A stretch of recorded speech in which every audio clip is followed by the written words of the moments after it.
Hi friends, మనలో చాలామందికి చిలక జోస్యం గురించి తెలిసే ఉంటుంది. దాన్ని గుడ్డిగా నమ్మే వాళ్ళు కూడా ఉంటారు. అయితే చిన్న బోన్లో ఉండే చిలుక బయటకు వచ్చి ఒక కార్డు తీయడం, ఆ కార్డు మీద మన అదృష్టం, భవిష్యత్తు, సమస్యలు, పరిష్కారాలు ఉంటాయని చెప్తారు. ఇది చూసి చాలామంది వావ్, నిజంగానే చెప్పింది అని నమ్ముతారు.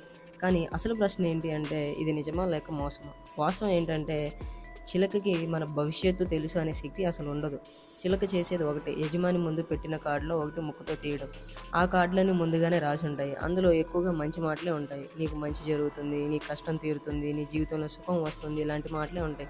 ఎందుకంటే మనిషి చెడు వినిపిస్తే డబ్బు ఇవ్వడు, మంచి వినిపిస్తే మళ్ళీ మళ్ళీ వెళ్తాడు. అందుకే ఎక్కువగా పాజిటివ్ కార్డులు మాత్రమే ఉంటాయి. ఇంకో సీక్రెట్ ఏంటి అని అంటే, జ్యోతిష్యుడు మన ముఖం చూసి కూడా, వయసు చూసి, ముఖం చూసి, మనం మాట్లాడే మాటలు కూడా అంచనా వేసి దాని కార్డులో ఉన్న లైన్తో కలిపి చెప్తాడు. అందుకే చాలా సరిగ్గా చెప్పాడు అనిపిస్తుంది. అందువల్ల చిలక జ్యోతిష్యం శాస్త్రం కాదు, ఇది ఒక వినోదం మాత్రమే. మన భవిష్యత్తు మన చేతుల్లోనే ఉంటుంది, చిలక కార్డులో కాదు. మనం కష్టపడి పనిచేస్తేనే ఫలితం ఉంటుంది.